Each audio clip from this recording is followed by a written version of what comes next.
Wadau wa sekta ya maliasili na utalii wameishauri serikali kuhakikisha kuwa inaweka mazingira rafiki hususani katika utalii wa ndani kwa kuongeza tija na fedha za kigeni hapa nchini. Wakizungumza na kituo hiki wakati wa mjadala maalumu ulioshirikisha waongozaji wa masuala ya utalii hasa katika kuweka tozo nafuu kwa waongozaji wa utalii ikiwemo masuala ya bima ya afya katika kutekeleza majukumu yao ya kuongoza watalii zaidi, wanaeleza. Mwaka 2022 tulipata elimu hiyo kwa watu wachache sana. Tulipata training kwa waongoza watalii wachache mno kwa kupitia ofisi ya waziri mkuu, kitengo kile cha kazi, ajira, vijana na wenye ulemavu. Tulipata mara moja. Juzi niliongea na wewe, nashukuru sana kwamba ulinipa nafasi nikaongea na wewe mahali fulani pale Arusha, ukatupa appointment kwamba hilo utalifanyia kazi, na uliongea nikasikia ukiongea na wahusika na wakasema kwamba watalitekeleza. Mimi wasiwasi wangu ni huu, lakini si wasiwasi sana na kuombea Mungu uwepo kwenye hii wizara. Mwenyekiti wa tatu alisema kwamba hii wizara imekuwa kama tunapigwa kofi la macho mawili kwa wakati mmoja kila saa. Inakuwa kama tuko kwenye mpito. Yaani ni wizara ambayo iko kwenye mpito. Mawaziri wanabadilishwa kila leo. Na kila tunayezungumza naye, tunapanga haya mambo. Sio kama huwa tuongee haya tunayoongea leo. Huwa tunaongea lakini hayatekelezeki kwa sababu waziri anaondolewa baada ya muda mfupi. Kwenye ile leo la afya, Mheshimiwa Waziri niona hilo bado halijatatuliwa, na hilo ninaamini kabisa liko ndani ya uwezo wao kabisa, ukishirikiana na waziri wa afya, kwa sababu naye ni waziri, na hata GD, Director General, DG, Director General juzi alitumia message akaniambia kwamba shughuli yetu hilo jambo linafanywa kazi.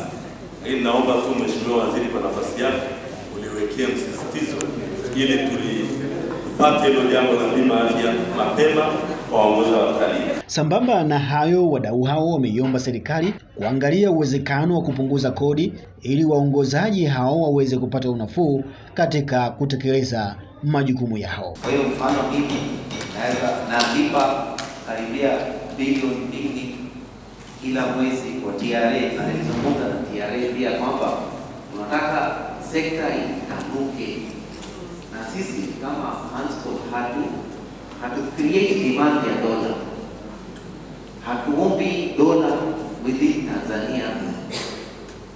Hizi dola zetu tunazoomba kwa wateja wetu zinatoka nje ya nchi, zinaenda kwenye tuoroporeta watatulipa sisi. Kwa hiyo dola, there is no issue ya creation ya demand ya dola. Kwa hiyo tungeangalia hii issue kwa karibu sana, kwa sababu tukisema blanket kwa nchi nzima sheria iwe moja, lazima twende kidogo deeper ili tusishake sekta zingine. Kwa hiyo kifupi, hili jambo liko very serious, lakini tunashukuru sana kwenye kikao ya hiyo wiki 3 iliyopita. Nafikiri it was very positive. Iko positive sana. Nashukuru sana watu wa KOT walikuwepo, nafikiri watu wa TRA pia walikuwepo, na walisema wataiangalia kwa makini na watatupa jibu kitu ya kufanya. Na hata kwenye mambo za accommodation pia walisema kwamba only makes sense, kwa sababu kama mwenyekiti alisema kwamba sekta ya utalii wanauza mwaka moja miaka 2 in advance.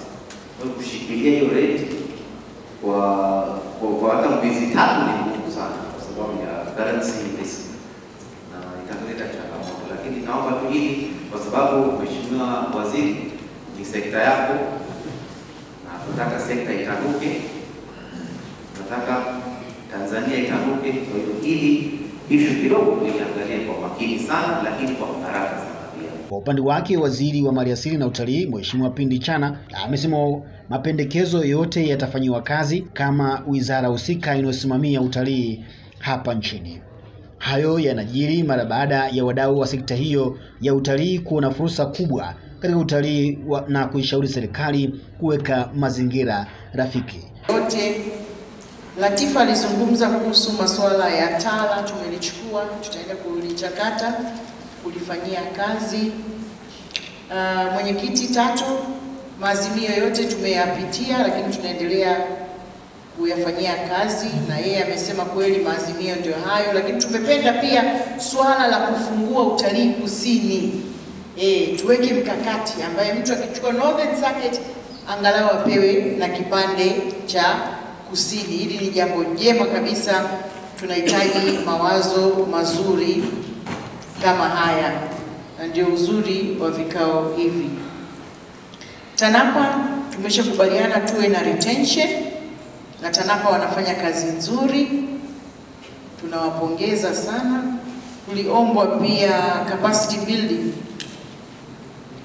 na Bwana Lembris, ndio kwa waendesha watalii, capacity building.